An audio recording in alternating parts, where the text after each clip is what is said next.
All of my poems are about love. All of my poems are about some boy. All of my poems are about my Spanish, my Salvador, my English, my Los Angeles, my pre-gentrification Silver Lake, my belly swinging by the vegan restaurants, my double chin laughing in overpriced coffee shops, my minimum wage paycheck, my staying too long in too many places, my poor taste in men, my online dating, my bad dates, my ex-boyfriends and their girlfriends who live next door, my niece and her laughter, my niece and all of her questions, my niece and little hands pressed against my face, my niece and her hands wet with the tears on my face, my depression, my secret sadness, my ocean always asking for my body, my anxiety, whispering my name at the nape of my neck, my hands, and how they listened and slammed against my body, and how no one ever saw the bruises because no one ever saw my body. All of my poems are about my brown girl body. Everyone has an opinion about this body, my I have to fight to love it every day body, my big, fat, beautiful body. My red lipstick smile, my curly Salvadoran hair, my mommy's hair and my hair. Oh, my mommy, my papi, my drunk and angry papi. My papi yelling out my name in the middle of the night. My papi and his belt against my skin. My papi's belt and how it whistled in the air before finding my skin. My long nights counting his snores. My grieving him 10 years before he died. My watching him die. My exhale when he died. My life after he died. My good life after he died. My guilt, my grief, my love. All of my poems are about my parents, my hard-working migrant parents, my hardly any English parents, my Saturday afternoon listening to Juan Gabriel parents, my too early Sunday morning mass parents, my sisters and I in our prettiest dresses. Oh, my sisters, my first friends, my first saviors, my first lesson in getting the hell over it. My singing at the top of their lungs until mommy yells, "Shut the hell up, this isn't a musical, sisters." There's been an earthquake, somebody better go check on Yesika, sisters. No one gets me like you do, sisters. You see, all of my poems are about love. The times that it came in floods, and the years, the long, long, long years that I forgot what love was. All of my poems are collection plates I fill and fill and fill and fill, and I've yet to come up empty, and I don't think I ever will. Thank God for my poems, for how they always find me, for my heart that believes them, and these hands that always receive them. Thank you.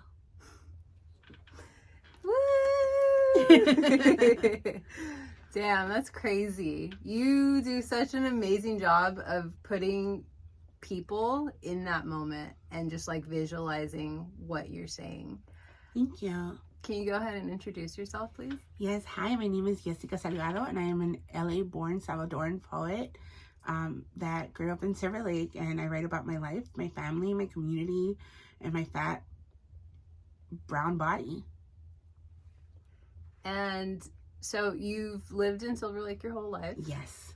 And you walked here? Yes. I power walked here, and I stopped to I pre-ordered a coffee from this coffee shop, and I walked in and I was like, "Oh, I'm here for Yesika," and then they made the coffee while I'm there. Oh my God, that's so annoying. What's the point? I power walked here to get the coffee so that I could be ready to go. Yeah. They made it. Yeah, okay. It's fine. My favorite coffee, Café Tropical, which is my favorite coffee shop, is going to open up again. I saw you posted about them. Yes. I'm so for those of you not familiar with Café Tropical, it's a coffee shop that's been open for 45 years here in LA, and the last owner just did some shady stuff, and it was a whole thing, and he had to close down suddenly, and employees were left without work or in pay. Some of them were still waiting for their pay. It was a whole mess, and it was really heartbreaking. I was out of the country when they announced they were closing, and I landed the morning after, it was supposed to be the last day, but they had closed.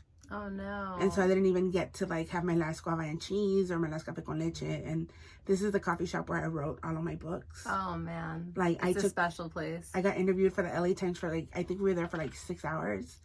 And Vera, shout out to Vera, but yeah, like it's a place that's like as much as my home as my physical house, you know, and yeah. And so it's been bought by folks that used to frequent, because in the back of the cafe there's a community room where they would host AA meetings and like support meetings. And so these two men that were already familiar with the cafe that were part of that community bought it and they're reopening it. And so although it's not going to be owned by people of color anymore, I feel that it's people that knew the spirit and that honor it and like will continue fostering that community. So I think that's what matters. So I'll take what I can get. Yeah, that's so cool. So I guess we'll just jump into it because I'm from Highland Park. I love You're Highland from Park. Silver Lake, and we both have experienced the gentrification in our hometowns.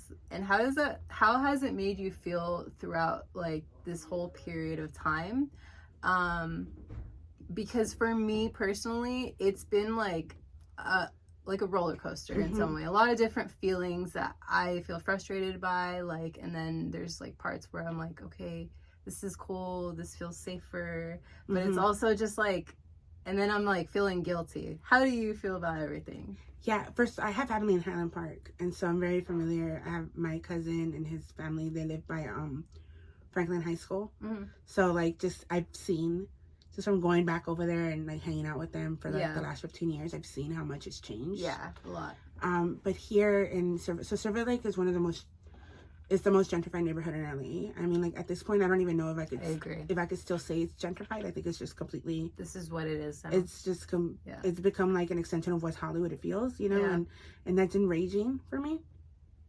The fact that my neighborhood has, when I grew up, it was predominantly Latina, Filipina, and if you weren't either or, it was just queer couples that were looking for like the family environment. And so it was just a lot of like hardworking folks. So that meant that it was a lot of kids that were just raising each other, and we would all be running around, and it's like you could hear like chente and cumbias and like all this stuff playing from homes, and familiar smells of food, and you knew all your neighbors. Especially like on my block where I live in that area. I was conceived in Boyle Heights. Okay. I recently found out. That's where my parents lived when they met and they made me. But then they moved to Silver Lake right before I was born. And so I've been here my whole life, and I'm 40. So I've been here 40 years.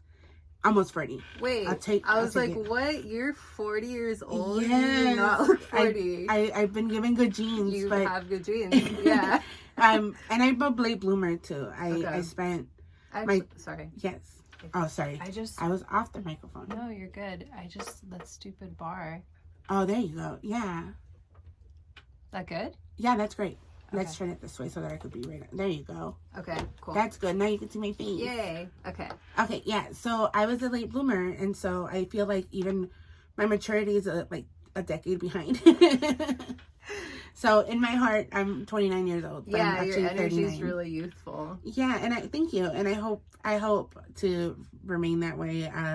In my family, all the men are very youthful, and the women, unfortunately, life, you know, makes us be the certain way. And I'm just like, if men can be goofy, silly, and they're 60, why can't like we too? So yeah. But I've been here almost 40 years, and just seeing everything, like even in this building that we're in right now, we're in Silver Lake right now, and this place has like been home to so many different things. The last iteration of it I knew was a yoga studio. Really? Okay. Yeah, and it was like white people yogaing, like it's always that. When you're like, that's not for us.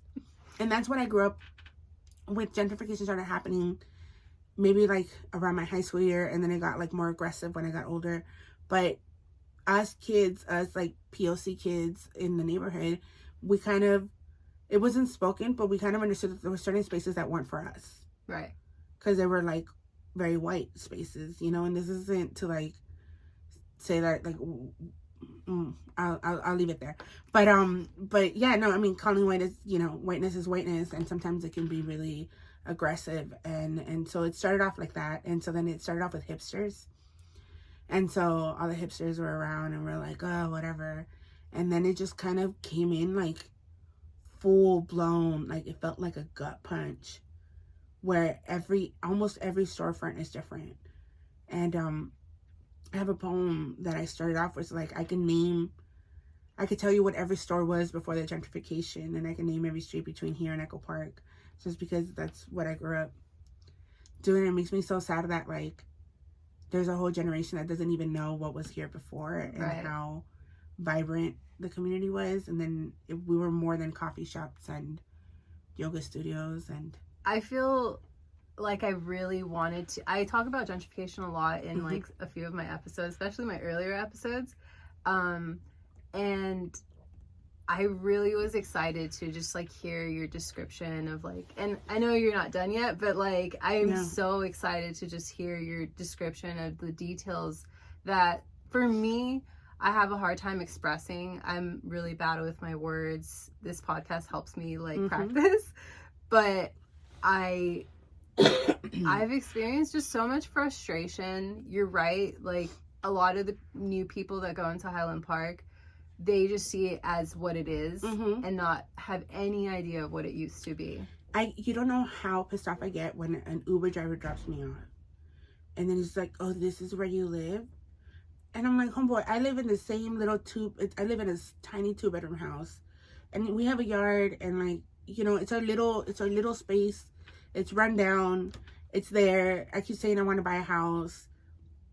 And I want to buy a house in Silver Lake. And then people are like, that's wild. A poet isn't going to make Silver Lake home owning money. I'm like, well, then I'm definitely going to try. Yeah. I'm definitely going to try, because I'll be damned if I get pushed out. And so people always tell me, like, you need to go live somewhere else. You should move, travel. I travel, but I always come back home. And it isn't that I don't, well, one, I'm a Cancer. I don't like change.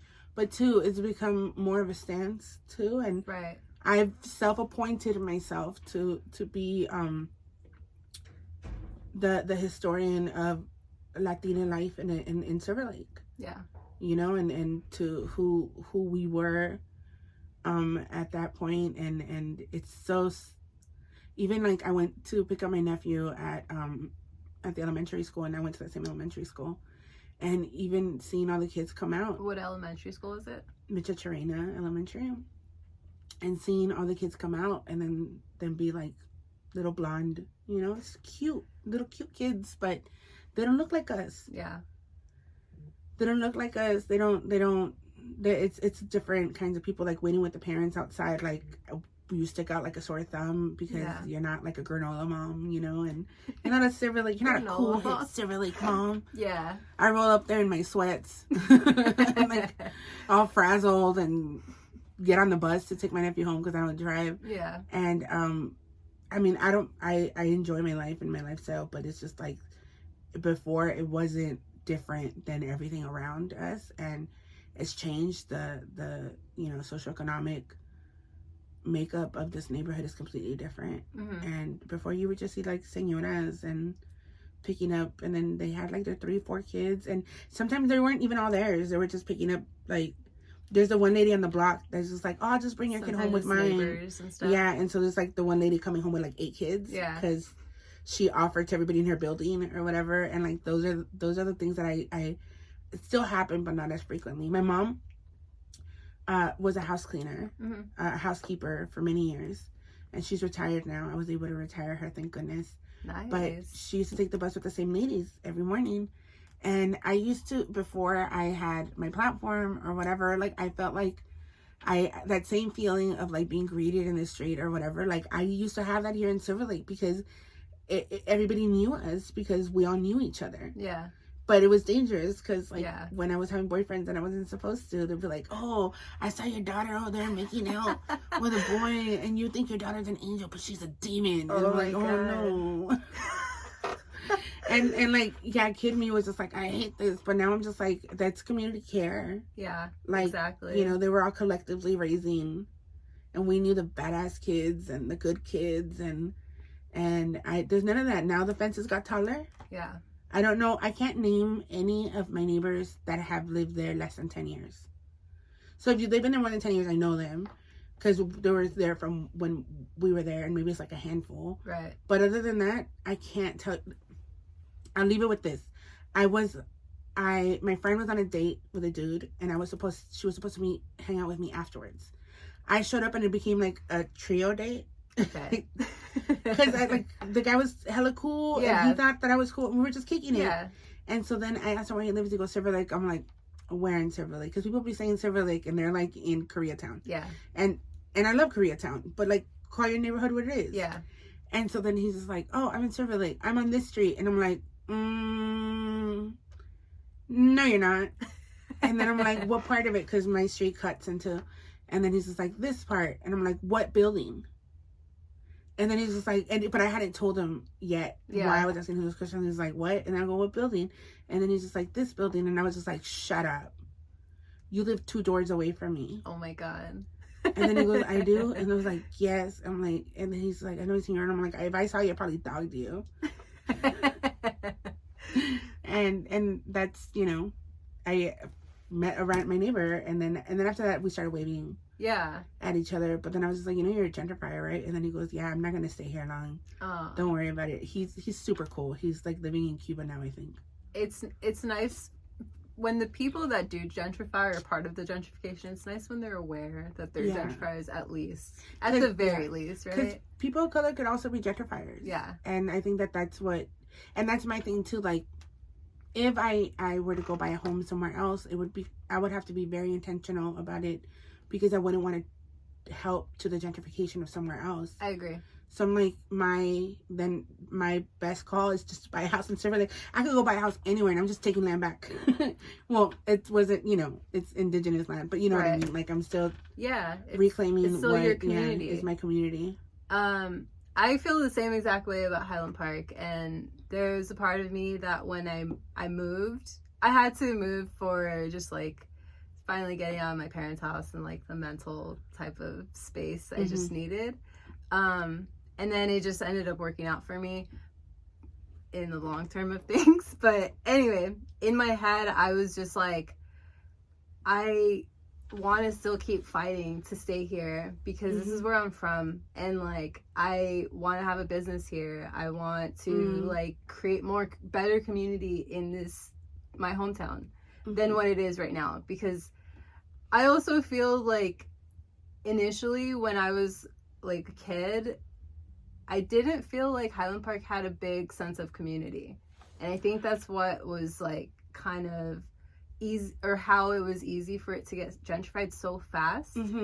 And I just feel like there was a lot of things that, just like everyday people, we just weren't aware of the resources. We weren't aware of like what's available to us.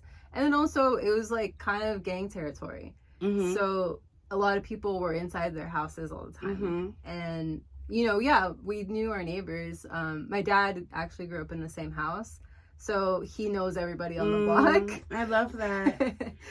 And my mom was actually his neighbor, so they're see, that was gonna be my love story, and it didn't work. I tried dating all the boys on my block at some point.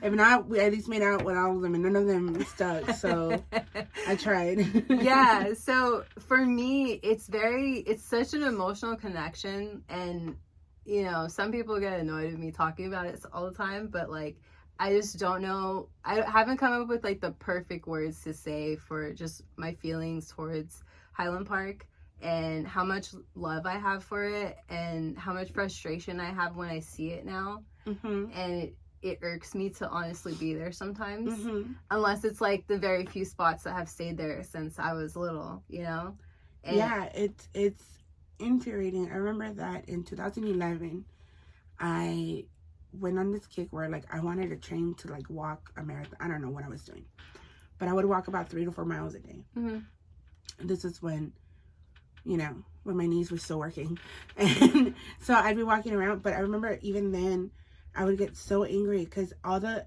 whatever was an empty lot at some point, whatever was something was already being turned into buildings. And that's the thing, that they're not rebuilding houses or whatever, it's buildings. how can we get maximum amount of people here? Right. And so when my parents first came to Silver Lake, they lived in this building that's on the corner of Vendome and Sunset, across the street from Los Globos. And we lived in the top corner apartment until I was 5 years old, and then we moved to the home that we live in now. And behind that building, there's an empty lot that was a big grass hill.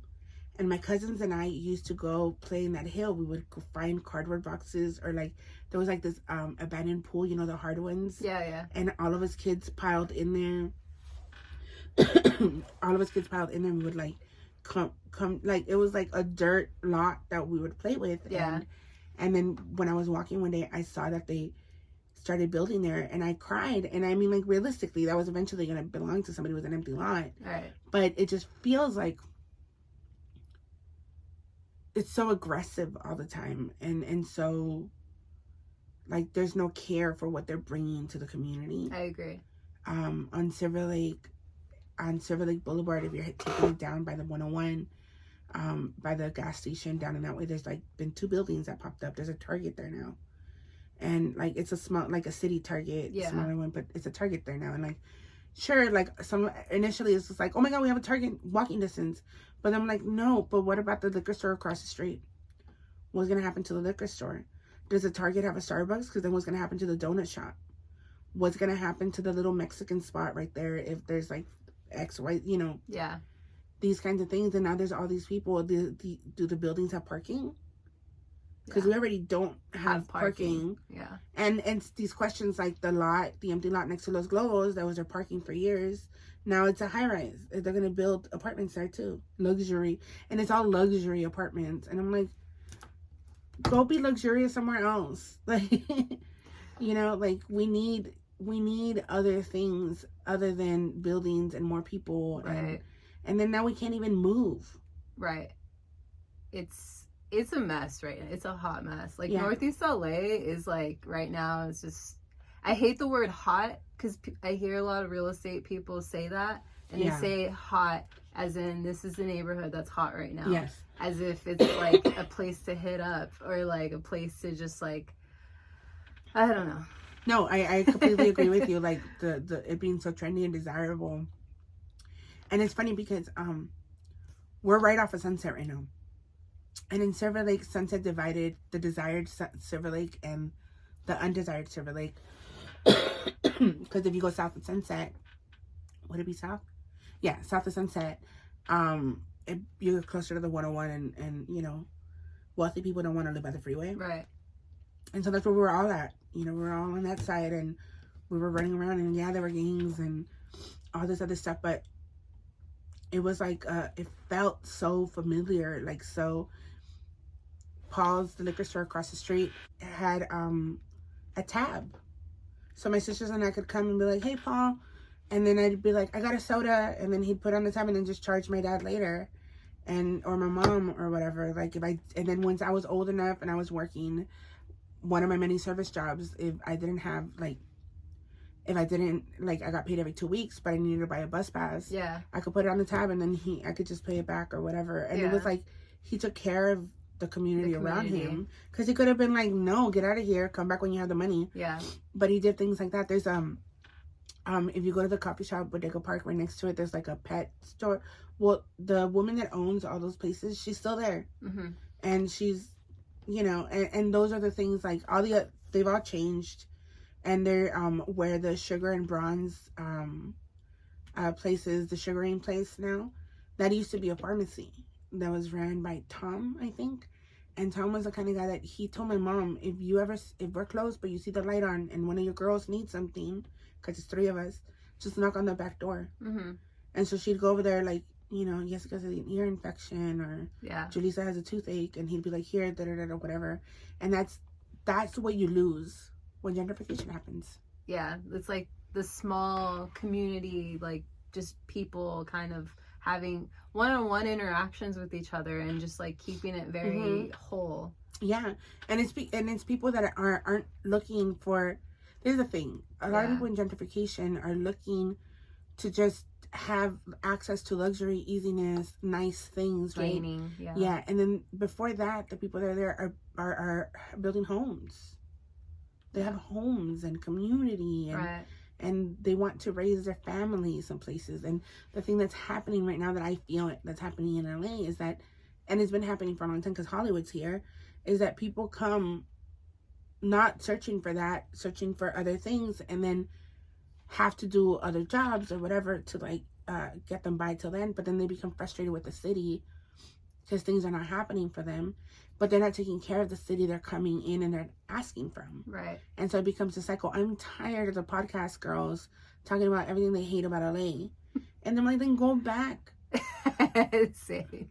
I feel the same way. I feel like there's a lot of transplants, and there's just, I don't know. I want to say transplants, but there's also people from LA that have this mentality too, that they just come into these gentrified neighborhoods to take and not give back. Absolutely. And it's just to take, to gain, to say, cool, I live in Silver Lake. I'm this close to Hollywood. I work this type of job from home. I go to my like gentrified coffee shop and yoga studio. Like, this is my lifestyle, and taking pictures of that, and aesthetically that looks cool. And you just kind of keep taking from it, and you're not giving back to the community, and you're not, you know, even caring what the community is like anyway. Absolutely. Yeah. And like Café Tropical, before it's changed owners, but the owner that mismanaged things and it closed, when he first got it, I had high hopes because he took care of the community. When lockdown happened, they were giving lunches to the kids from the elementary school. Yeah. So if you brought your kids by, you know, and then you can come somewhere and be a quote unquote gentrifier, but be aware of that and work against it, right? Yeah. To be like, I'm here to share my resources with the community, Right. or to find ways to support the existing community, you know, like, Yeah, to understand the community too. yeah, like my cousins that moved to Highland Park, they moved to Highland Park, what, their daughter's 16 now, so they moved like 15 years ago, and but they went in from like this neighborhood, like Latina, knowing that, so they go to shop at the little like señora, like to go get pan dulce, you know, and to go whatever. You talk to the neighbors, you build with them, you all help each other clean the block, you know, you do things like that. But it's just, my sister was telling me about the stuff that goes on in next door in Silver Lake, and I'm like, I'm gonna fight everybody. I'm gonna fight them all, because it's just a bunch of like people that are worried about property values and you know, their investments. And that's what it is. They look at property and homes as investments. Yeah. And many of us are just trying to live somewhere comfortable. Or where we grew up. Or just where we grew up. We want to stay near, like, especially because so many of us come from migrant families. And so my parents have left everything. Yeah. And so, like, this is what they have. This is what my mom knows. Like, when I'm doing my research about home buying, I have to find a home that's somewhere where my mom could get around on the bus, or that's familiar to her, to the stores she likes, so that I'm not like isolating her from community. Right. My Theo, her brother, bought a home in Riverside, and he tells her, like, come live with me, and like leave the girls to figure out, you know, one of my sisters is married, the other one has a boyfriend, and me, right? And they're like, let them figure it out, whatever, and that's fine. Yeah. But I tell her, Mom, if he lived somewhere where you could get around on your own, I'd be all for it. But like, there's nothing in Riverside. Yeah, there's really nothing. And then I'm never gonna see you. Yeah. Because if you go to Riverside, you might as well go to like Wyoming, because when you're like, I'm gonna go to Riverside. Yeah. Nobody says that. Nobody says that. It's like it's on the other side. If you go to Riverside, you might as well go to San Diego. Yeah. You might as well go somewhere else that you can actually fly to. Yeah. So, I mean, no, if you're listening or watching from Riverside, my bad. Shout out to Riverside. Educate me on the joys of wherever you live. I'm sure there's some good things. There's probably less traffic, obviously. Yeah, there's a lot of parking. There's big homes. Yeah. But yeah. I love LA. I love where I'm from. When I was younger, I thought about like leaving it because I was fucking sick of the traffic and all the bullshit. And then I was like, no, this is. And then every time I've gone somewhere out of state or out of the country, I just like, I hover on the plane coming to LAX, and it's just like a feeling like there's nowhere else like home. It feels like this is my shitty city, you know. When I see the smog, when I see the smog and our skyline, and you know, the lines of traffic, Yeah. the taillights, you know, all in the traffic. I'm like, this is home. But I remember I was coming back as a poet, I've been really fortunate of like getting to travel a lot for work. And Yeah. when in 2017, 18, 19, I released books, I was touring, promoting them and all that. So I was heavily like always gone. And in 2009, at the top of 2019, I went to do, I was invited along with 7 other poets to go take a residency in this hotel in upstate New York. It was great. It was lovely. It was really fancy. We had a personal chef. It was fantastic. It snowed the whole time, and I hated it because the hotel is like an older estate, so it's like cabin, like home, like, you know, that kind of stuff. Yeah. It was a lot. It's Troutbeck, New York, if anybody ever wants to check it out. But anyway, so when I was coming back, the plane couldn't land because there was too much traffic, air traffic or whatever. So I had to circle around downtown LA for a while. And I started writing a poem, and I'm all crying in my seat. And people probably thought that, like, I don't know, that I was like, I'm leaving my home in New York or something. I don't know.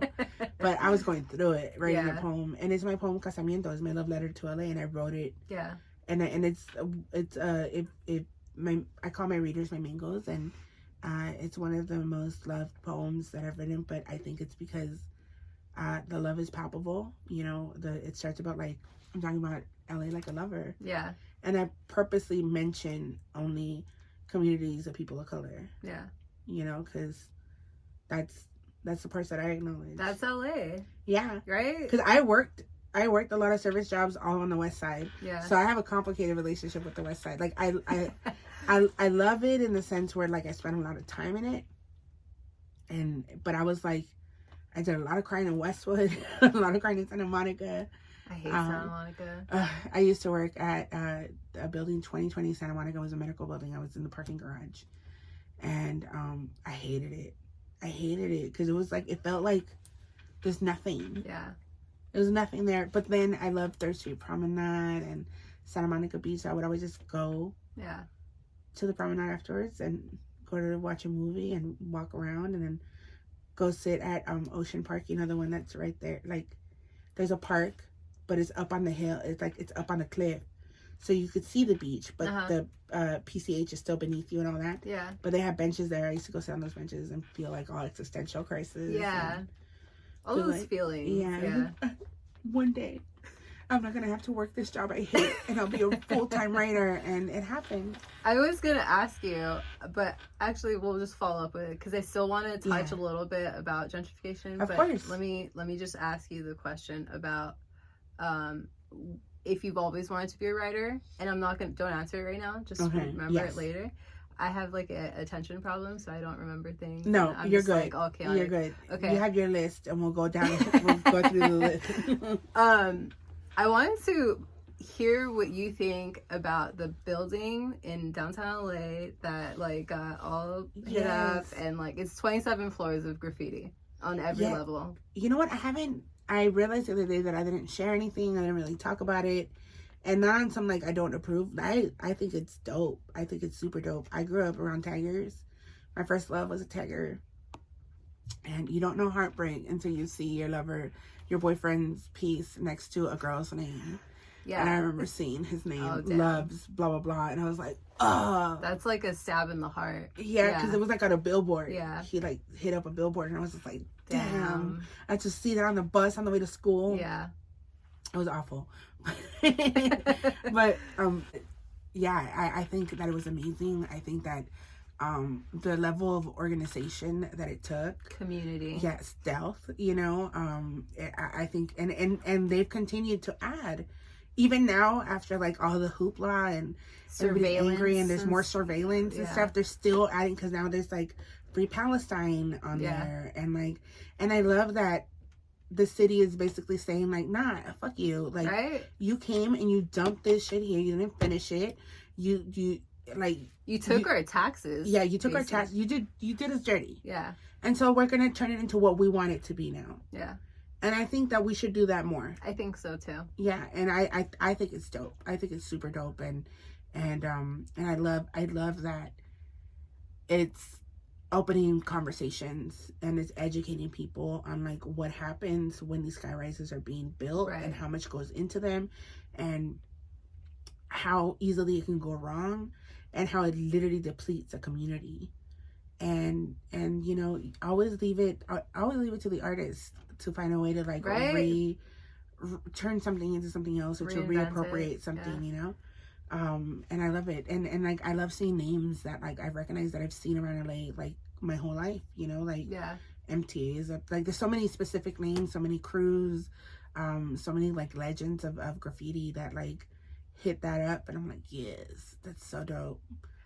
I really love it. I think it's a sign of symbolism, and I think it's what LA stands for. Right? Like that's LA. Not all the fake muralists, all the fake like gentrified graffiti on like some of these buildings like that look very nice and polished. It's not that. That's not LA. No. LA is what went down on those 27 floors. Absolutely. Like, and then you do have the graffiti artists that become muralists, right? That are like super dope, and then but they're not looked at as like genuine artists or whatever. Like you have Sand One. I don't know if you're familiar with her, Sand Oneer. She does murals. They were more frequent. I don't see them as much now, but she does the murals of the girls with the big eyelashes. Oh yeah. And sometimes it's like a little bear or like a little thing with the girl. That was Sand One. Like, and that's street art. Yeah. And she started off where she would go up to people and be like, I could do your signage. Like I had a skill set. Yeah. I'm a tagger, but I could do your signage. And like, just that, and she's built like a whole empire for herself, right? Like I was just looking at her Instagram yesterday, and like she's selling sparkling wine now outside of like has stores carrying her stuff. And then I'm like, she turned her graffiti into her street art into something like bigger. And then there's people that just that continue doing the graffiti art, and they're legends in that, and I find that to be amazing, and I don't think it ever ruins anything. Right. I like it because I think it's a sign that the gentrification hasn't completely happened. They at the Sugar and Bronze here in Silver Lake. Yeah. Don't come after me and tell me that I condone people. Also, don't come after me. I'm not shitting on the people that do like sick murals, but it's like my comparison. No, because there's white people that will come and be like, I can do this. Yeah. And then they do that, or people that were never in the street, like never carried backpacks full of aerosol cans, never got a ticket for like hitting up something, like it's, and then they just like you can tell too. You can tell the difference, and then you're just staring and you're like, what am I looking at? This is so like empty. What makes graffiti beautiful is the grit of it. It's the grit, and it's the risk of it, right? Yeah. Like in the graffiti community, or just in general. Have you ever been on a freeway and been like, how do they get there? Yeah. All the time. My whole life. Like, how do they get there? Yeah. How do they hit up right there? Like, how do they have so much time to do such intricate artwork? And that's the dopest shit you'll ever see. Yeah. Like, there's this one billboard when you're on the 101 getting to the 110, and it changes all the time. It's like nobody ever puts any ads up on there, but the graffiti art changes all the time. Yeah. And I think that is the dopest thing. It's like a constant conversation that the city is having with itself. You know, and like I'm saying, like I was telling you that there's that mural right here that the sugaring place put up, and it's at Silver Lake. And then in each letter is like a little piece of Silver Lake, like the dog park, the inteligencia, whatever. My opinions of those things. But it was like, I'm like, whatever. Like, it is Silver Lake. I'll leave it alone, because the mural before that, Floyd's Barbershop had been there. And they always do a black and white mural wherever they're at, like a hipster mural. And so that one was like Silver Lake artist, but it was all white men. Oh. And I've always hated that mural. Like, I'm sure the artist is like a lovely person. I don't know you, but but like on principle, I was just like, it just was like another blow of the gentrification. Yeah. Where it's just like the only people that came out of here were like these white stringy haired motherfuckers. You know? So then the Silver Lake mural that's up there now, the other one never got tagged on, and this one got tagged on. Yeah. And at first I was just like, oh, they ruined the mural. And I'm like, no, they didn't. The city just talked back. Yeah, this is what the city is. Yeah. Yeah. Like I said, just following up with that, I feel like there's just so much meaning, and I hope somebody creates more art out of what was created, and I feel like it just symbolizes something, those floors. Absolutely. And then the folks that will come and be like, but what about the property damage or whatever? Fuck. No, if you're one of those people and you're thinking that while you're hearing us talk, I want to ask you, like, where does it stop being about inanimate objects and where do, like, the human conversations begin? Yeah. And, like, walls are meant to have stuff on them. So don't have a bare wall if you don't want anything on there. That's true. It's boring. And that's not LA. LA is not boring. No, it's not. So we need things on our walls. Yes. LA is vibrant and moving, and it's like this creature that's constantly like just eating itself but also like feeding you. It's like I don't know. I watched the movie Problemista yesterday. And if you haven't, when it comes out, watch it. It's gonna come out at the end of the month. But it was like it was a really, like, it had a lot of magical realism, so I'm just thinking of the monsters in there. Like, I'm just thinking of that movie. Wait, so this movie's not out yet? It's not out yet. Okay. So I went to a screening of it. Oh, okay. And it's called Problemista. That's a flex. And and it was written by Julio Torres, who is a comedian. He used to write for Saturday Night Live. Okay. And he wrote, directed, and starred in it. And he's Salvadoran. Nice. Shout out. So yeah, shout out. Julio Torres, we have to be friends because you're brilliant. Thank you. Okay, so let's go back a little bit to that question that what did you always want to be a writer? Like when you were younger? Yes. Always. Yes, always. It was when I learned what words were. I mean, like, the groundwork was always to be a writer, but then you psych yourself out and you tell yourself you can't.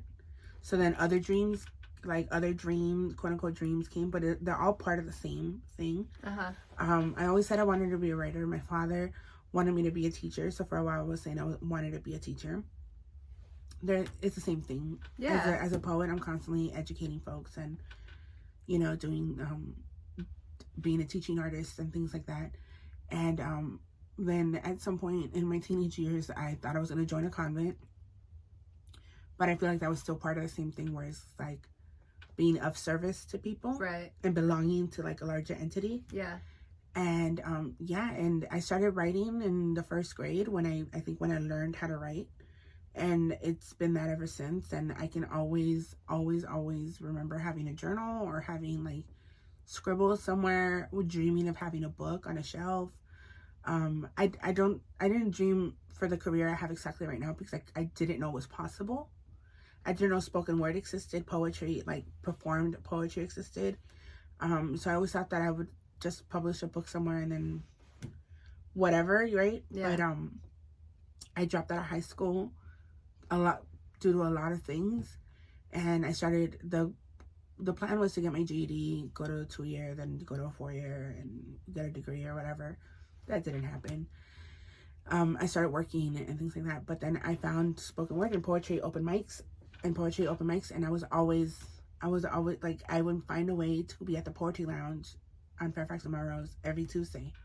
I would lie to my employers, tell them I was taking classes at school, or that blah blah blah whatever, but I was always there. Like, there was nothing that was more important to me than being around other poets and sharing my work, and then a bunch of other stuff, and then here we are now, and then this is my work.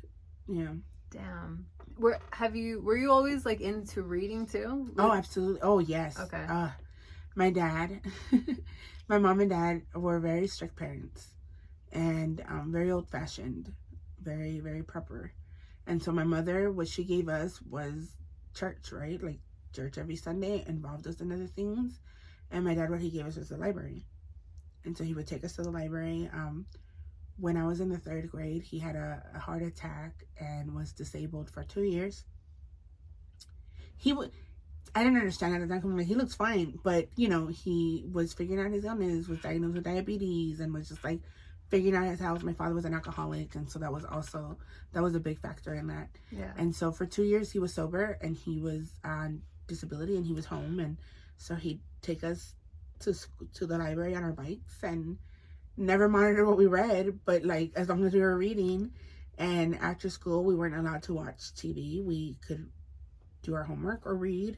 And so I was like super into Babysitter's Club. My sister Jennifer was into Goosebumps, and Julissa got off the hook because she was younger, because she was like 4 or 3. But yeah, and I remember at a really young age I read I Know Why the Caged Bird Sings, and I felt very seen, because being a fat girl, I felt very ugly and unlovable, and Maya Angelou writes about that a lot, and I think that was one of the first glimpses that I got at feeling connected to someone through words. And so then I kept seeking people that just spoke to me that way, and I would devour books, and I read all kinds of weird stuff, random stuff. I was just like eating words, and so I think it was just natural that this was going to be what it was going to be for me, because it's all I ever. In school, they would give me a textbook, and I would read the whole textbook, like the English literature. Like you know how it had short story excerpts of like other stuff. I would read through all of it, but do none of the homework. Because I was like, I read it, I get it. Yeah. Like, did you do well on tests and stuff? I was in class, because then I started ditching in high school and stuff like that, and then you'd have teachers that either were very frustrated with me because they're like, you can do it, but you're just lazy, or what's wrong with you? Like, how can I help you? How can I figure it out? But I didn't even know what it was. Turns out, when I was 17, I got diagnosed with bipolar disorder too. And so I think that that's also helped me a lot to gravitate towards words, because in my brain sometimes it's too jumbled. And I have to put it down somewhere to like make sense of it. And the only times that I know completely what it is that's in my heart is when I can see it in front of me on a sheet of paper on a screen. Wow. So wait, I'm sorry again. What age did you get diagnosed? I must have been 16 or 17. Okay.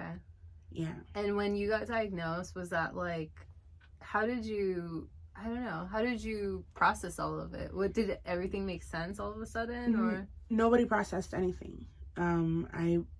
So at a young age in middle school, I started doing counseling and therapy at school, because I had spoken about my dad being an alcoholic and sometimes being aggressive or and that at home. And when he was sober and he started drinking again, I blamed myself for it. And it was just a really like dark, complicated thing that my 12-year-old self was trying to like figure out. And in that, a teacher saw that and understood that and put me in what they called the Impact, which is like group therapy for daughters of addicts. And then from then on, the school district gave me a therapist, and I was with my therapist through high school, and she suspected that I had bipolar disorder too. At the time it was called manic depression. And she referred me to a psychiatrist. And I remember my dad taking me somewhere in Echo Park and me talking to a man, and then afterwards there was another meeting with my parents and my therapist, and they're like, she has bipolar disorder too, and we should look for a permanent psychotherapist and get you try out medicines and whatever. And my parents were like, no thank you, we're gonna pray on it, and God will take care of it. And then I was just like, I don't know, I'm weird. Like, it's just who I am. And I went about life like that. And then I got older, and you find out about stuff. And I think I didn't circle back and really own my my diagnosis until maybe like in my early 30s. When I was just like, oh, okay, this is why I have this reaction to things. This is where that severe anxiety comes from. Oh, this is paranoia. Like, these are all symptoms of this. And then in 2011, 12, somewhere around there, I took myself back to therapy as an adult. And that's when we started talking about those things. I still wasn't medicated. At the time, I was just like, I've done it this whole time like this, like, whatever. And I'm even now, I got put on something, and I'm like, oh, this is what it's like to not have 5 thoughts going on at the same time. And so, but because I'm so calm, people don't think that that's something that I'm actually like dealing with all the time. But my anxiety gets, especially at night, and insomnia and all that, bipolar disorder too. But it's where my poems come from. Because when I go into episodes, hypomanic episodes and be like, I'm brilliant. And I'm like, all the confidence. Yes, and like, because my brain is just like flying through space. Like, it's just all of a sudden everything's open, everything's clear, and but then you crash really hard, and so it's figuring out like, how can I allow myself to still be myself, but in a way that's not destructive, right? Because I crash hard and I crash for a week, months, or whatever, and it's just a balance of everything. But that was a really long answer to like, yes, I've always wanted to be a writer. Well, I was asking a little more just because my boyfriend actually has bipolar disorder too. Okay. And so when he hears from people that have similar experiences, it makes him feel good. It's really like, it's a really difficult diagnosis to have because it's villainized so much, right? And then I think that when people speak about it too, I think there's a lot of erasure of people that have bipolar disorder too. Like, so there's bipolar disorder and there's bipolar disorder 2. And the difference is that folks with bipolar 2 don't have manic episodes. Right. So the episodes where you see that could get violent or could get like, you could become harmful to yourself or become severely erratic, it doesn't normally happen. It can happen, but it doesn't normally happen. What we do is we ramp into hypomanic, which is kind of, it sounds really great when I describe it to people, but it isn't, because the way that I describe it is like, you know, when you're on a bike and you're going downhill and it's really fast, everything is shaking, and one pebble in the road can make you fall and fly and like fuck it all up. That's how I feel. Like, I feel the panic. I name it panic for not the sake of anything, but I feel like the tide rising, and I feel going into that. And then sometimes it's just like, I know that I'm talking a lot and I can't shut up. I know that I'm taking up a lot of space. I can't have conversations with people because it's just constant need to just release all of that that's in me. And then that's why when I channel it into writing, I will write 5-6 poems in one night and then just stay up till 5 a.m. But then I crash so bad, and it's like, it doesn't allow me sometimes to have regular relationships or regular life, because how do you explain, like, I've gotten better at telling people like, hey, I'm having a hypomanic episode right now and I don't think I'm the best person to have a vulnerable moment with, or to do this or do that. But it's taken a lot of self-awareness, and it's taken me being almost 40 to figure out like when it's coming, what triggers it. But when I explain to people, they're like, that sounds like it's so much fun.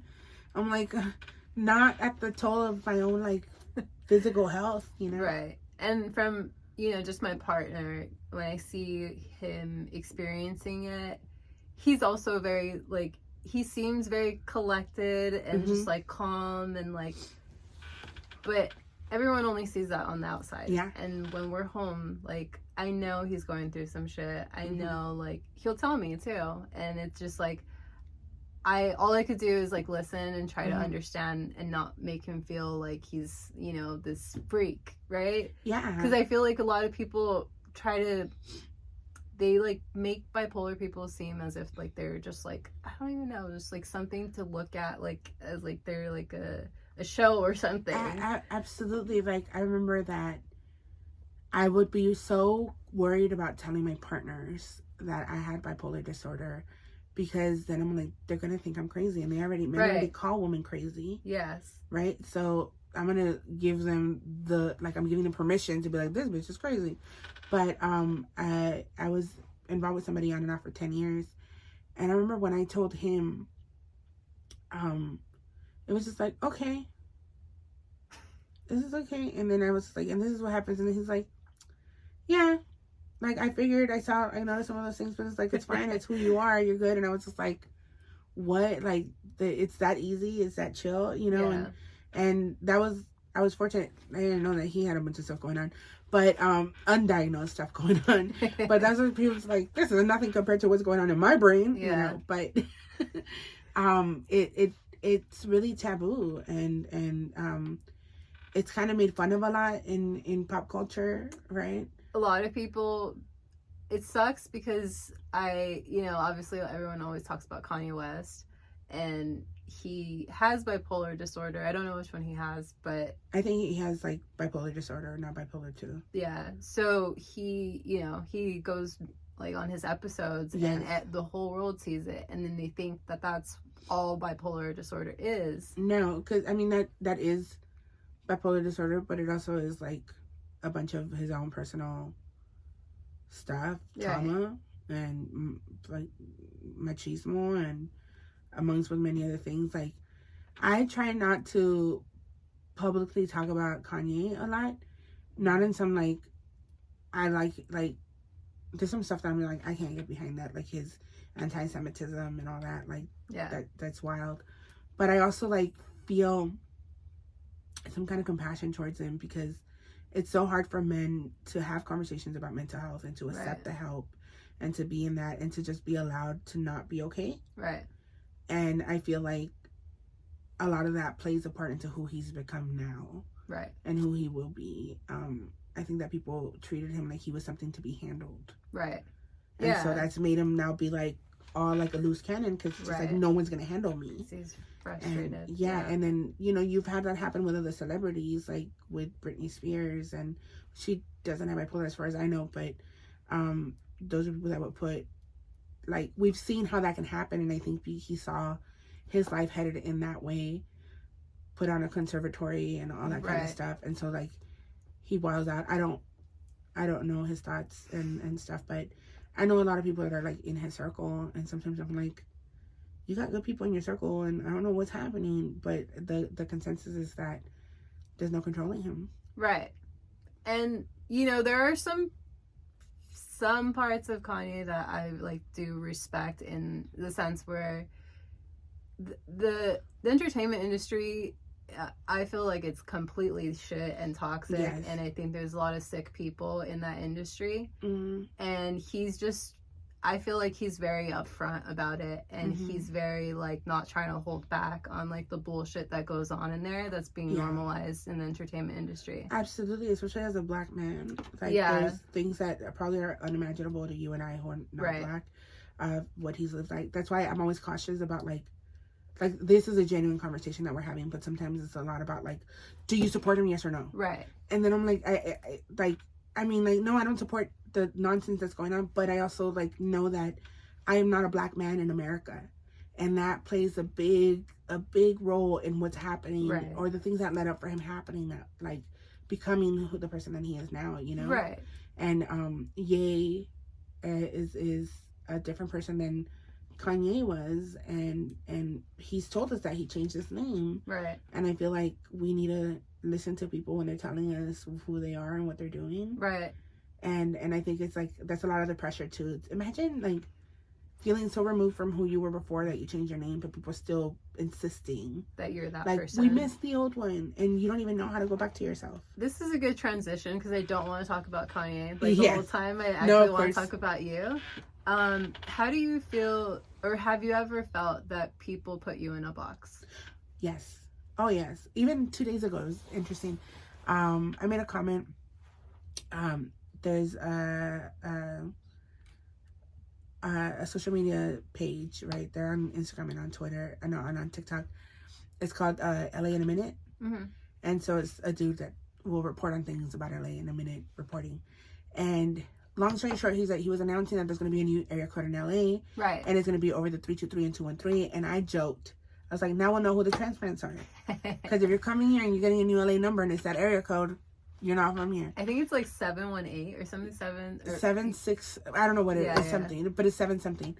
And so that was a joke. Yeah. But because I have a verified page, whatever, it got a lot of likes, right? And people were laughing, but then people were getting butthurt. The transplants. They always get butthurt. But then this one guy was just like, and it's just, if you're from LA, you know these jokes, and I don't understand people. Yeah. This one guy was just like, well, I went from being 323, 323 to 818, and I was just like, oh, that's because you're LA County, not LA City, and I put a winky face, and and then the Valley, and me making fun of the Valley because we always do like the Valley's not LA, it's whatever. So then all of that to say is this woman comes in and she's like, I'm so disappointed that a humble poet like you will be here being elitist about area codes or whatever. And I'm like, homegirl, it's a joke. Yeah. Also, humble where? Like humility, like we use that word to tell people to like be in their place. Okay. Because the literal definition of someone being humble is not knowing your full worth. Not knowing your full worth or not being aware of your worth. Right. And I'm like, I'm not humble. You know your worth. I know, I'm not going to sit here and lie to myself and to everybody and pretend like I don't know who I am and and my value and what I bring to this world and who I am. So it's like, no. But also like, and I get that a lot as a poet. People think that I need to be, because also I'm so loving online. But I can also be really sassy. I love that side of you, by the way. I'm a multifaceted person, but some people come into knowing me through only one way. Yeah. And expect me to be that person all the time. But I love chaos. I stir the pot. I do things like that. But I'm also a lover girl, and I believe in love, and I'm a girl's girl, and I love my city, and I'm like just down for people, but I'm also no nonsense. And it's I can be all of that at once, and people I think often want me to be what they perceived me to be when they first met me. Right. Okay. That's a good answer for, do people put you in a box? Absolutely. Like sometimes they meet me in a very loving, educational, like wholesome way, and then when they see me on IG Live talking shit, they're like, what the fuck? And I'm like, you could be both of those people. You could be all those people, because that's just you. It happens. Like all of us are not the same all the time. Also, people forget that this is my job. And when you're at work, you're not going to be behaving the same way when you're home. Yeah. You know, and so it switches for me a little bit every now and then. When do you feel like you gain that confidence of knowing who the hell you are? Like, when do you feel like that happened? Or do you know like what year, age that was? It wasn't until my 30s, I think, for me, when it really came into the Yesika that is who I am now. It's probably between 2016 and 18. And that's when I first saw you. Yeah, I was really, really coming into myself as a person then. Before 2016, I started doing a lot of growth on myself when I probably was like 29 years old, where I was just like realizing some things were not going to work long term and I needed to go back to therapy and all that. And so the work started showing itself in my life. And I think in 2016, there was like a shift. There was just a shift where I was just like, all right, I'm focused on my career. And like the fact that like I was confident enough to say I had a career. Yeah. Because before I used to be like, I'm a poet and I write little poems and it's a dream. And in 2016 I was like, this is my career. This is what I'm doing. I'm leaving my job at CVS to be a full-time poet. And the more I leaned into my career, the more me I felt, the more like I wasn't looking for validation elsewhere. Yeah. Because I had it. Like, I love what I do. I get to do what I love every day, and I get to be around people that I love, and I don't go to a place, which is my jobs, that try to stomp my soul out of me. Yeah. And so and I'm very privileged to be able to have had that experience, to be able to leave that job. But and as the years have gone, there's been like friendship fallouts, there's been solving of partnerships, there's been relationship breakups that have happened in that time, but each one has taught me something different. And who I am now, I feel like I'm the most settled into who I am as a person that I've ever been. And like a lot of folks in their 20s are like, 40's how old? Y'all, when you get here, it's gonna feel so good, because you're not worried about certain things anymore. I feel like in our late, like I bloom late, right? So for me it was my late 20s, early 30s. It was like this constant like, where's my next hookup gonna be? Like, where's the party at? Where's where's that? Like, I need to do this. I need to impress this person. Do these people like me? Like, it was this constant seeking validation. And then now I'm just like, like, I'm cool. I don't want to, oh my God, there are gonna be people there. Yeah. I don't want to talk to people. I love people, but I also really love to just be home. Yeah, same. High as hell and just chilling. I like to. It's weird. I'm 31, so I'm new to my 30s, and in my 20s I was always out, just everywhere, just talking to people, socializing. And now I'm in my 30s and I don't even know who I am in this form, and I like being at home all the time. I don't want to, like, you know, go to parties and talk and, like, be up late at night. And you're gonna see this thing. It happened for me maybe when I hit like 32 or 33. Is where you realize that you're old enough now to be an authority on things. Because then, like, when I was like 32, I've always had, my friends have always been a little bit younger than me. Yeah. And I think I was like 32, 33 maybe. And I was talking to like a friend of mine that's like 26. And I was just like, you'll see when you get older. Like, and I was just like, oh shit. Like, I lived enough where like I know things for sure. Yeah. I was talking out of my ass before, but now for sure I know things. For sure. And then now at 39, I'm like, oh no, yeah. Like, I've been around the block, you know, like I've had long-term lovers, I've had brief lovers. Like, I feel like very like, you know, sophisticated older woman. Yeah. Like, at the lounge and be like, you don't know. And it's funny because around that time when I first saw you in 2016, 2017, when you were reading your poem, I think you read a couple maybe, but it might have just been one long I think it was this one that I opened the episode with. Okay. Yeah. And you just seemed like you knew who you were. You were just so strong and powerful. You took the whole room. And like that was just like amazing to me. Me and my friend I don't know if you know Alma. She's one of the, she helps her daughter, or I don't know if Let's Give still an organization. Yeah, I mean Alma and Naomi. Yes, Naomi. They yeah, I used to mentor Naomi. Oh really? When she was doing spoken word. She did poetry too. Yeah, so she would come to the poetry lounge, and that's why I was there as a favorite of them. Yeah. Yeah, so we were working with them because we were doing an event with them, and they invited us to go to that event. And I just remember, I'm just like, damn, like, you were so good and you're so inspiring, and you just like made me want to fucking cry. Do you cry? Oh, I'm a crier. When you read your poems, like or like when you're about to would you call that like a show? Yeah, I mean like shows, performance. Yeah. So I come from the world of slam, right? So spoken word is a form of poetry. It's poetry that's written for performance, right? I write poetry, and some of my poetry is spoken word, and I perform it in front of people. And then there's a competition called slam, and that's where you do the spoken word. So slam is what taught me to have confidence in my work, because when you're competing, there's these 5 random judges that were chosen in the audience, and you're just trying to win them over. Yeah. So from all those years of coaching and stuff, so I say that to say that I'm a crier. I cry all the time. I think I do the crying with my poems when I'm writing them. Okay. Like, I know I'm writing my heart if I'm sobbing through a poem. So once I get to the stage, and because you rehearse it so much for it to be memorized by the time it gets to the stage, right, I tend to not always get emotional. There will be times where every now and then there'll be like a poem and I'll be like, oh, I can't make it through this poem, or the room gives it a different meaning, or sometimes it's a beautiful moment of vulnerability that happens, so I allow myself to have them. But typically they don't happen for me, just because the intimacy of it for me, like, because then the poem stops being for me and it's now for my audience.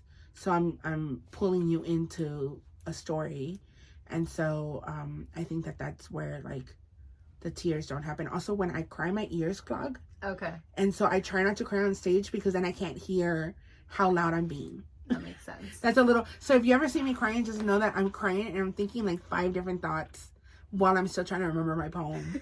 Because I'm like, my ears clogged. I'm like, how can I pop them open? Oh my God, I'm crying. Oh my God, what's the next line? Like, yeah, and it's all of that. But I love it, and I love being in front of folks and sharing my work and having the reactions and stuff, and laughing and crying together. Like, I feel like laughing is just as vulnerable as crying, and I try to have both whenever I have a show. Is it ever? We kind of talked about it a little when you first got here.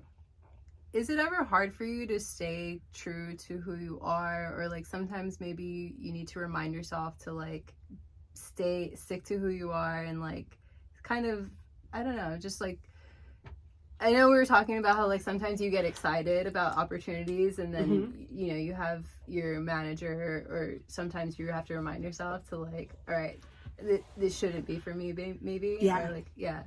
I mean, yes, it's the more of a public figure somebody becomes, the more your character is tested, right? And it's really important to have people around you that know you and know your heart.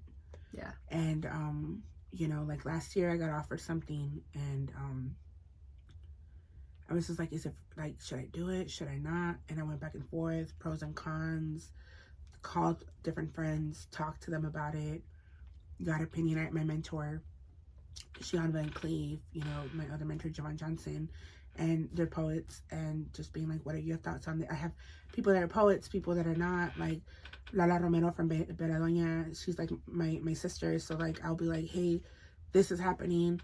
There's been times that I've left stuff on the table that were big offers, and here an example was this line of this clothing line messaged me, and they're like really fancy and really like couture stuff, and they wanted me to do something with them. I forgot what it was, and my whole thing was just like checking their website, and they don't make anything bigger than a large.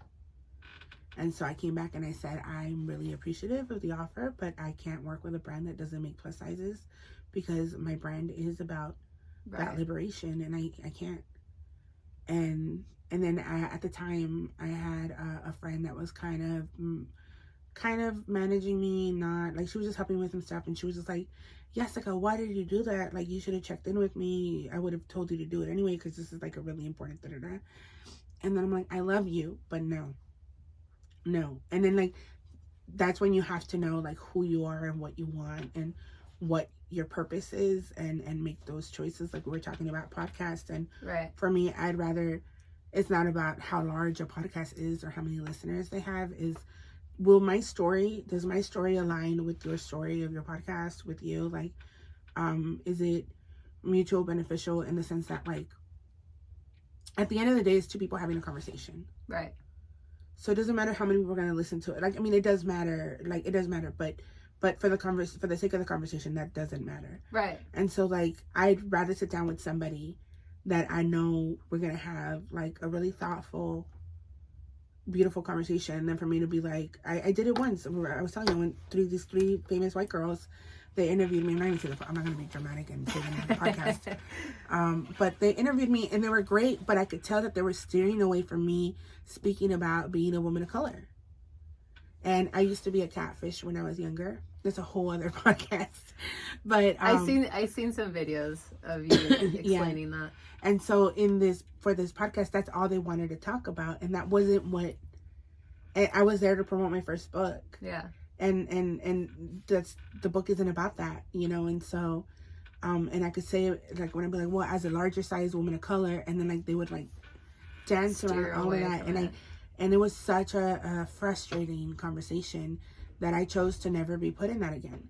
So I've turned down stuff. I've turned down, like, when it's like 3 men that want to sit me down and interview me. Why? Why are there 3 of you? That's so funny. And it's true. It's funny. I've been interviewed a few women, entrepreneurs, just artists, creatives.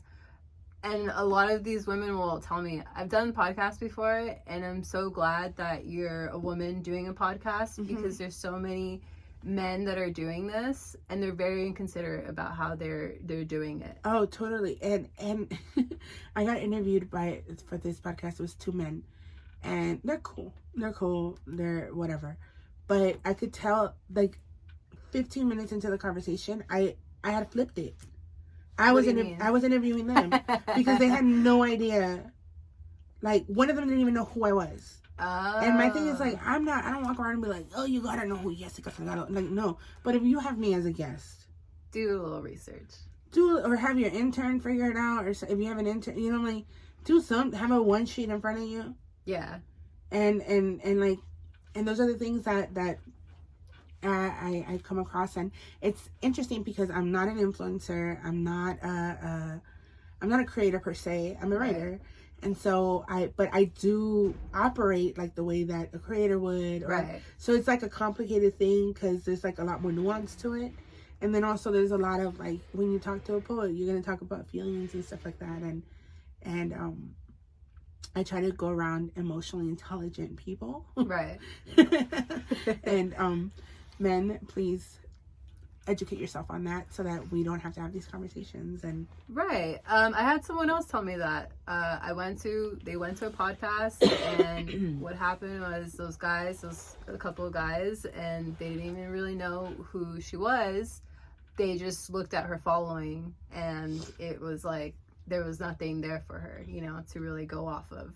Yeah, you don't know how many times one time I was on a radio show, whatever, and they were having us on as a favor we're promoting that show. Okay. And so as a favor to her, because she used to work with them before. Yeah. And so I'm not going to give them any specifics so they can figure out who I'm talking about. But as a favor to her, we were there, and I was there, and I could tell they had no idea. They were like, whatever. But they asked me to open up with a poem. And then after that, I could see that they were like, what? Like, and I'm like, yeah, fool, like, do your research or have your intern, because it was a radio station, have your intern figure out who these people are so that I don't have to, like, perform, like, my beastie-ass poem for you to be like, oh, she's somebody. Yeah. I'm like, that's rude, because even if I wasn't an artist, like, you still invited me to be in your chair. Right. Yeah, and so I've not that I don't work with men, but I've learned to be more selective and more intentional. Like, one of my best friends, Walter Thompson Hernandez, had a podcast called California Love, and it was more narrative, more storytelling. And there was an episode about party lines.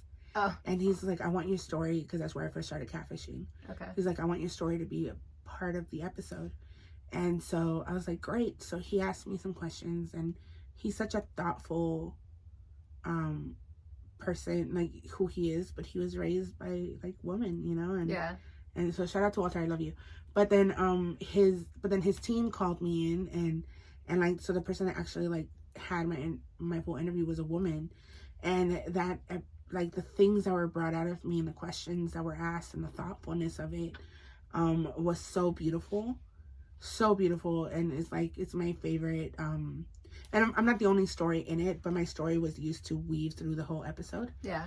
And it just showed me, and like good interviewers show you parts of yourself you didn't think of looking into deeper right before. And so yeah. And I like that you're stretching your muscles and you're learning that. I'm trying to figure it out. I related to what you're saying when you're like on stage and you're like thinking 5 things at once. That's me like right now as we're talking. But you did a good thing, because you've navigated me away from things. You pushed me into it's really easy for someone like me to just take over an interview. Okay. Which I like sometimes. I like I had one of my friends, he's a business owner. He owns Holy Grounds in, well, it's not really Alhambra, but Alhambra Avenue. And he just goes off. You ask him one question, he'll tell you about his whole life and then all the little like things that happen throughout that. And I'm just like, cool. I'm just chilling here and he's just talking, and I just have to like listen, And I love listening to people. I love listening and hearing what they're saying and feeling what they're saying. And sometimes I don't want to talk all the time, but no, I mean, but I like that we're having a conversation. Me too. I'm not gonna lie, I was pretty nervous to do this. Oh. I was pretty nervous. Like, you have no idea. Oh, well, thank you. I always you never know what you're gonna. Yeah. And I was just, I was like, you know what? She has this, and so do I, because she's done this so many times and I watched like YouTube videos of you and everything, and I was like, she can take it if I've like fail, but not that you should. It's not your responsibility. No, but that's the thing, is that it's like if you know, it's funny that this podcast has become about podcasts, right? But I think it's an art form. And I remember you asked me when I walked in if I have ever done a podcast. And I've always said that I like to honor other forms of art that I don't frequent, because I hate people minimizing my art form. Right. Do you know how much I hate when I'm in an Uber and then the driver's like, "What do you do?" I'm like, "Oh, I'm a writer." "Oh yeah, you know, people told me that I should write my life story because it's so interesting." Like, shut up. Right? It's not that easy. It's not that easy. So I the same for me with podcasters. Like, at Espacio, I used to go to Espacio. They have a radio booth that I actually reached out to them. I wanted to go there to start recording. Yes. But, yeah. Go on. Sorry. We can talk about it off camera. Nico and Mara are like, I love them so much. But I used to have a podcast. I used to go record from there, but I didn't want to edit. I didn't want to like have to like figure it out and like do all these things. And then I'm like, if I'm gonna do a podcast, I want to do it right. And I don't want to minimize it and be like, here's my episode and take whatever it is that's here. I felt that I wasn't prepared enough. I didn't have the right questions. It was literally just me talking forever. And I'm like, I could just do that on IG Live. And so I stopped doing that because I think that it's like, I think that's how it's become oversaturated, that everybody with a microphone just thinks they can have a podcast. I agree. And it takes planning. It takes being intentional. It takes being organized, being present, you know, and it's not just something that you're like, I'm going to have 1 million listeners because I told everybody my thoughts on what, like, the latest Love is Blind episode, you know? Yeah, which like, I wanted to talk about, but we're not going to talk about it. Like, we'll talk about it off. Yes. Oh, my God. Love is Blind and Good season. The Challenge, MTV. I don't know if you've ever watched that. No. Those are two shows that if you ever want to just start a conversation with me, talk to me about The Challenge or talk to me about Love is Blind. Love it. I love it. Yeah, those are the only reality TV things I watch. I did want to ask you, what does it feel like to be, okay, I'm not gonna lie, I don't know a lot of poets. I don't know a lot of poetry. Mm-hmm. I have another friend who's a poet, and then I know you. So I don't really know a lot about poetry. Mm-hmm. What does it feel like to kind of mainstream or make poetry popular in LA at least, or, you know, just with your books and stuff? Like, you're kind of a celebrity. I think I'm really well aware that I come from a big community of poets. So for me, it's not that like I'm the one that like I'm mainstream or whatever. It's like there's a bunch of us, right? Yeah. And it's fine if you don't know us, because then the one that you do meet gets to put you on to the others. And I feel that I'm grateful for the eyes on me, and I'm grateful for all that because I'm part of a big, beautiful community. So I could put you on to like hella people. Yeah. And like on my Instagram, I've been like, haven't been doing the regular stuff that I usually do, just because like so much of my energy and my thoughts are on so many things happening around the world, you know, in many different ways.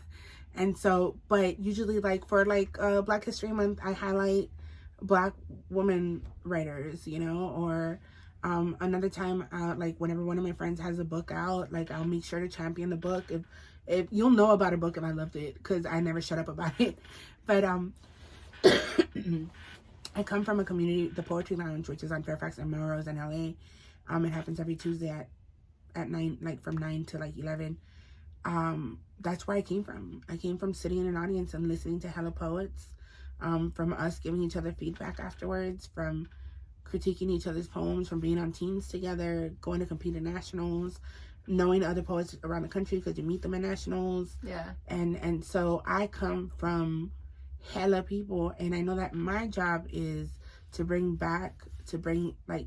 the bridge between all of my followers or my readers or who might call me Mangos and my community, to be like, if you don't love me, that's cool, because there's this person and there's that person, and there's poets that are bigger than me. Yeah. That like put people onto me, like Rudy Francisco. I always shout out Rudy.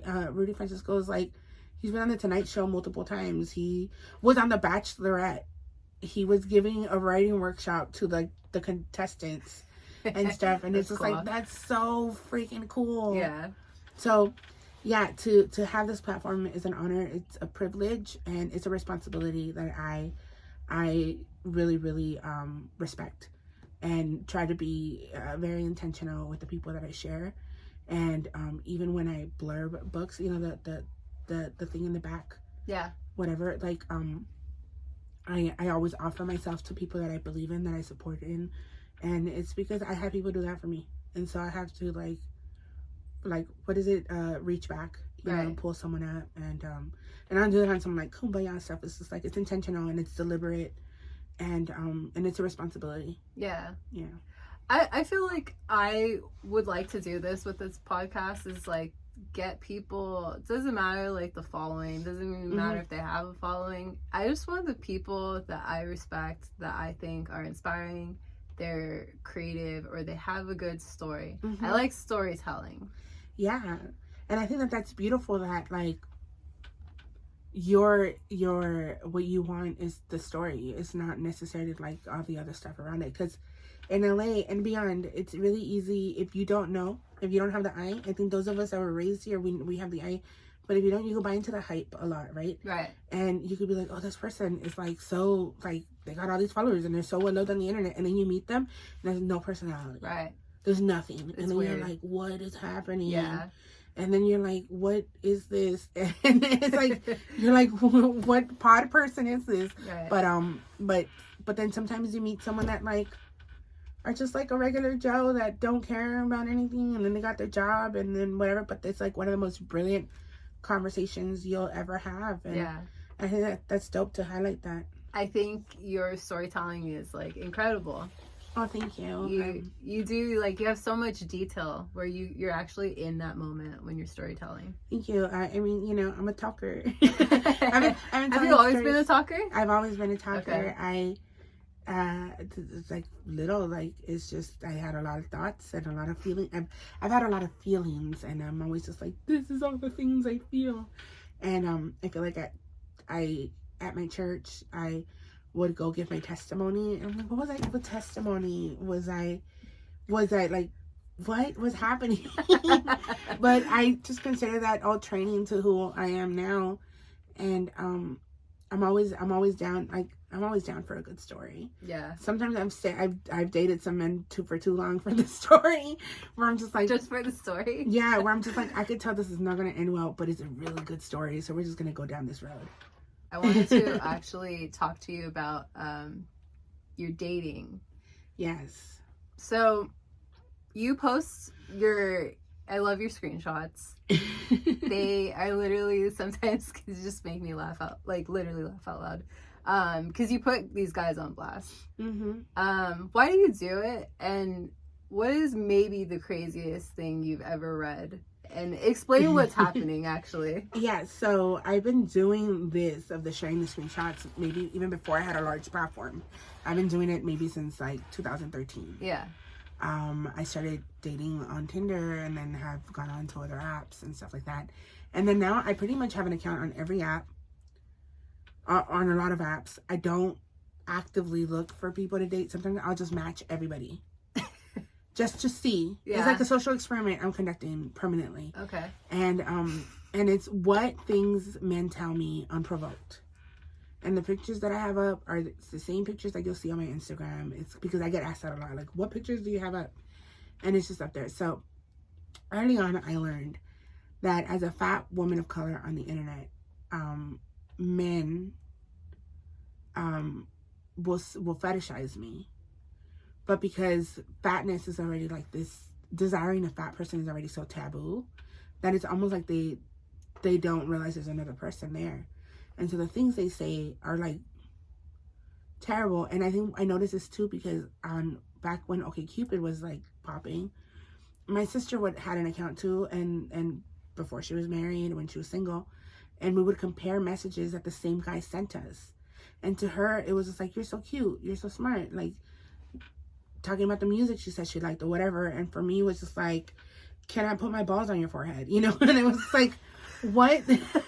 How is this guy so disrespectful? And it was because they don't see me as a person worth respect, but I don't even think that is like a conscious thought for them. Right. They just do that. So then I started sharing the screenshot to show other larger women that they're not the problem, because if someone so quote unquote respectable like myself can get these messages, right, like, it's not about you. And then also, as I started sharing that, I started seeing that men were like in shock of it. And I'm like, no, this is how you all act when you think no one is watching. right. And Yeah. so I think it's important to show a lot of other men the behavior that's to show men behavior most men do when others are not watching, because not all men behave like that. Right. Not all men are like that. Right. But I feel like all men are complicit in not checking that when they see their homeboys act like that with somebody. I agree. Or in conversation or whatever. So I feel that it's important to show how ridiculous it is and how we all are laughing at you. And how it's not about the person that's receiving it, right, because it'll be dished out to anybody.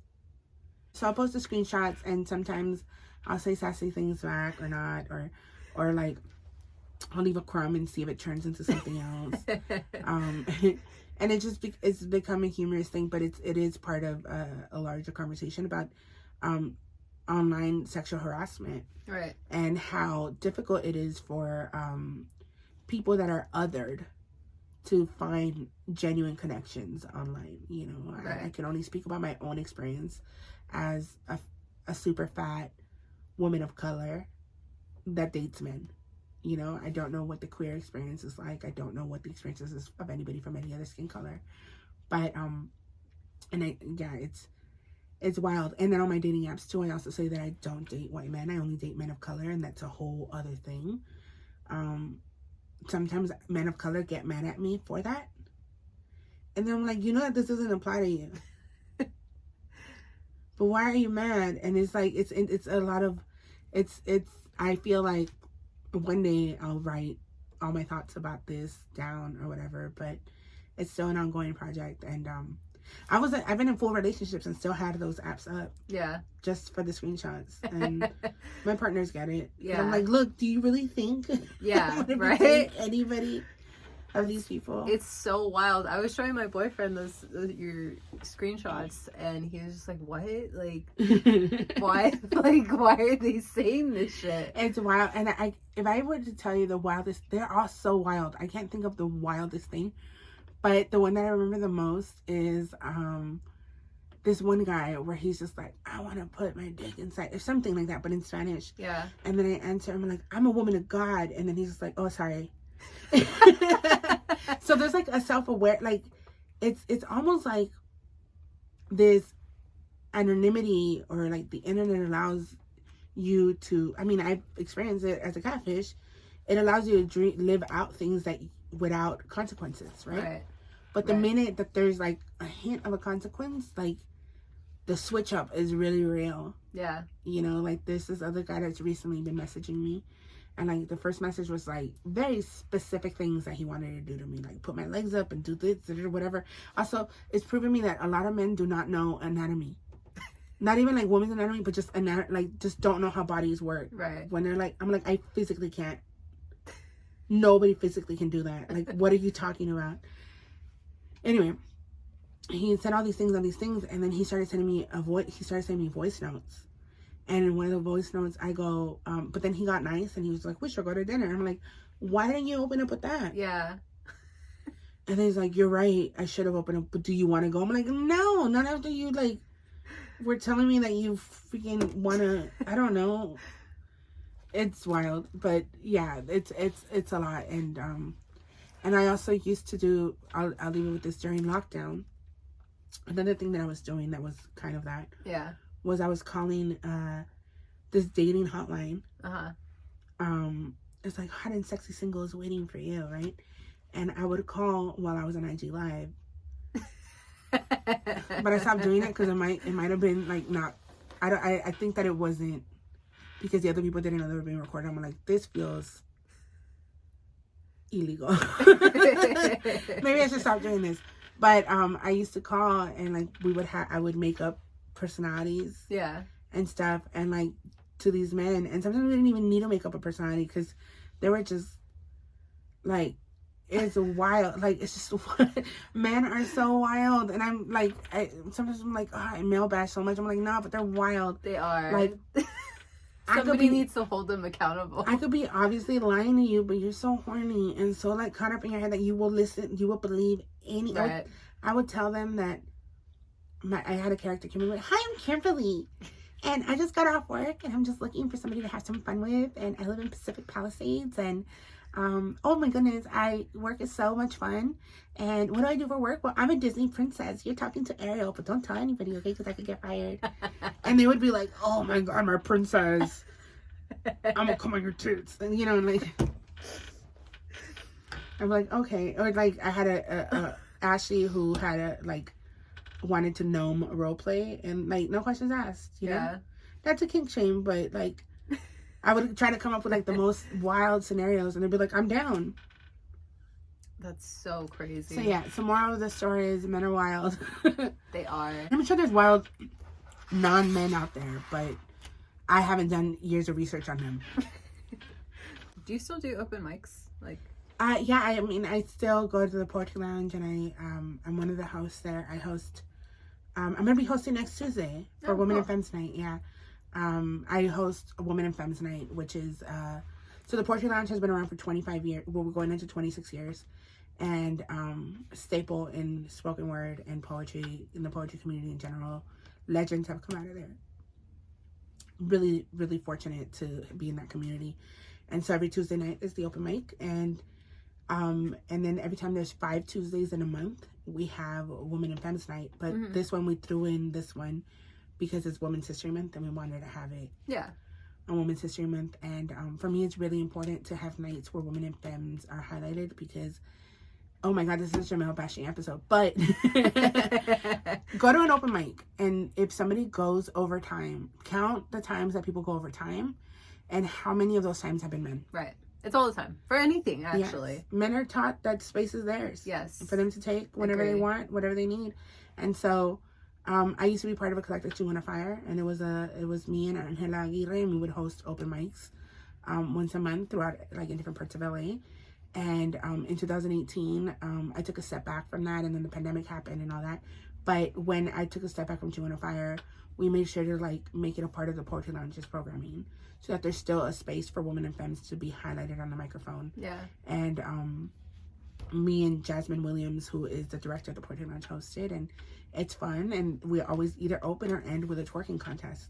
That sounds fun. So yeah, and I've been wanting to host more poetry open mic spaces in LA because I think that I was recently on tour in El Salvador.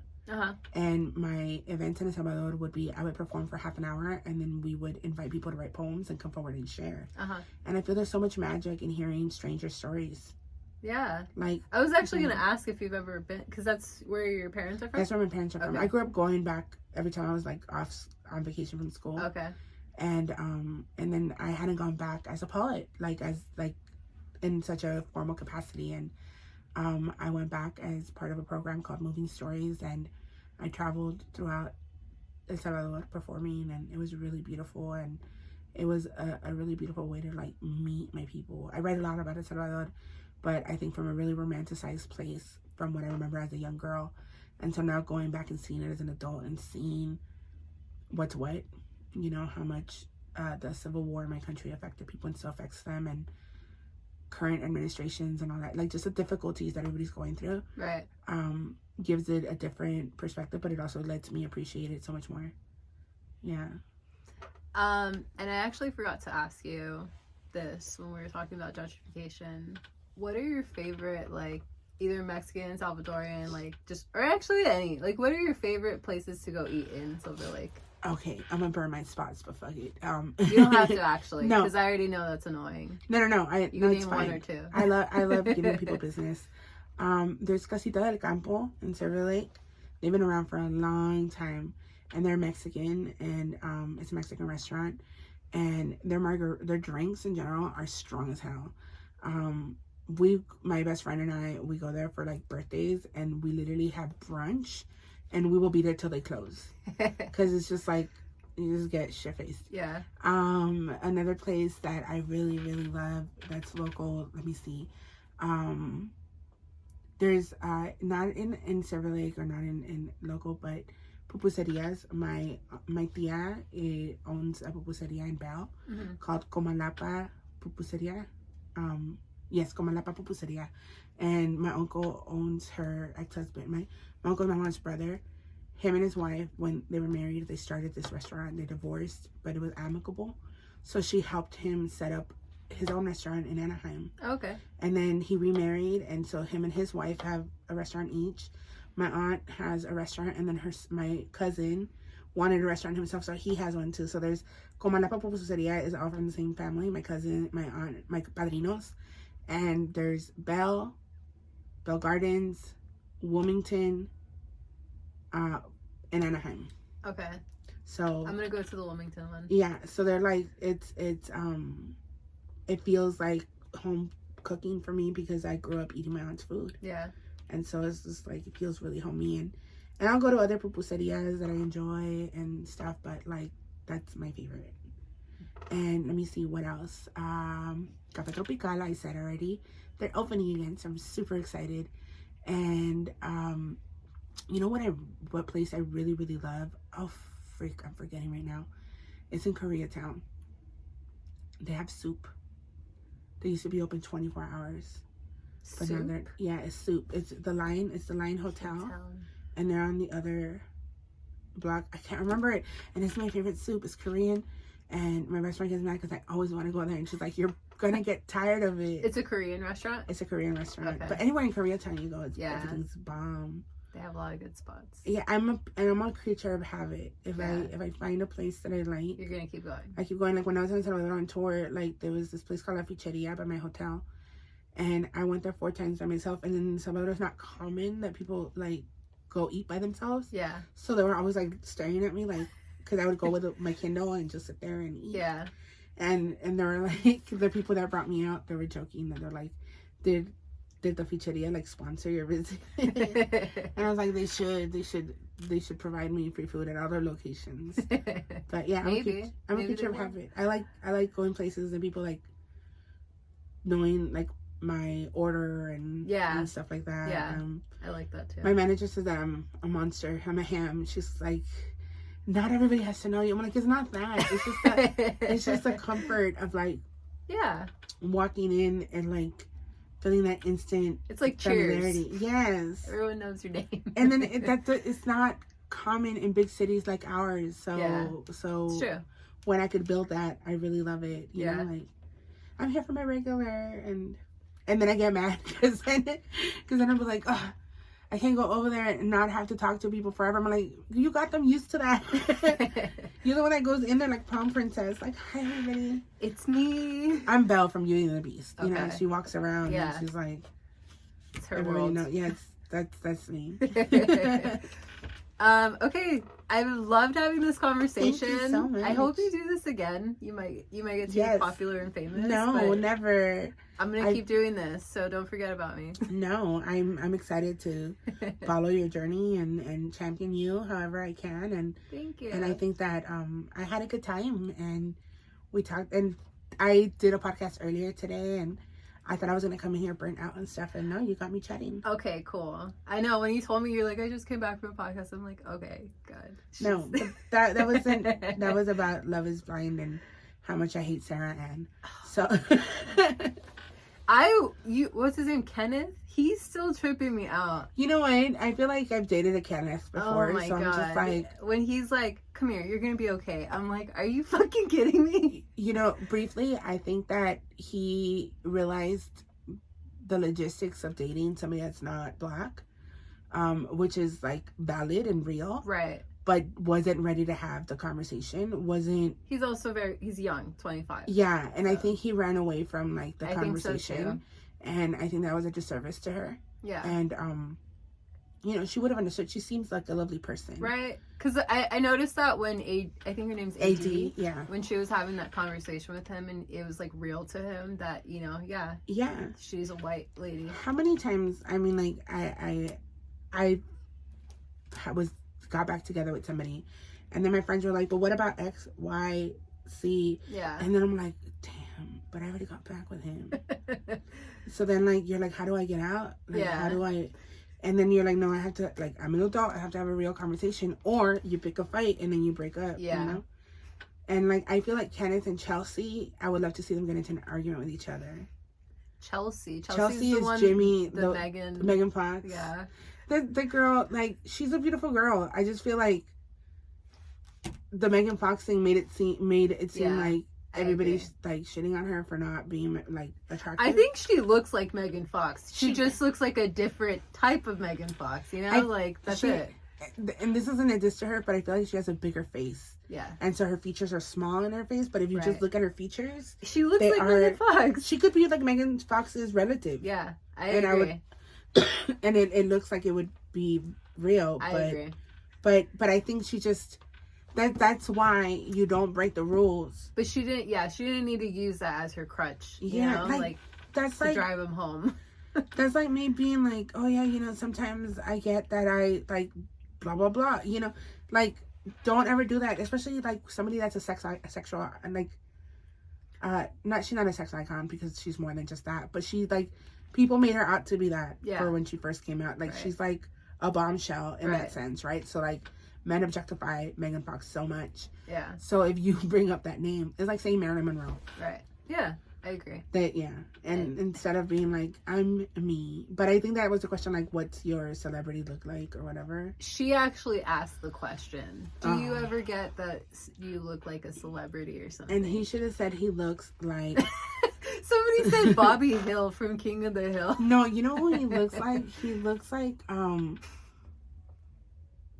this kid from I think Hey Arnold, like Harold? No, from Reese's.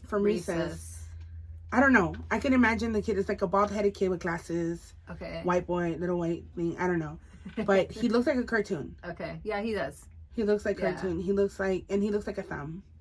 Yeah, I saw someone else say like that. A really friendly thumb. Friendly thumb. Like a really friendly thumb and just walking around and be like, Chelsea. Yeah. And then she's like, do you love me? Are you sure? Do you love me? And I'm like, man. She's like picking fights and shit. He's a thumb. Yeah. Like, he's not all that. Like, she's actually pretty. If she wouldn't have said that she looks like Megan Fox, I think she could have just been herself and still been, like, pretty. And prettier than, like, way out of his league anyway. I think unconsciously she knew she was in competition with Jess. And she knew what Jess looks like. That's true. She knew what Jess looks like. And I like, my thing is, like, comparison is a thief of joy.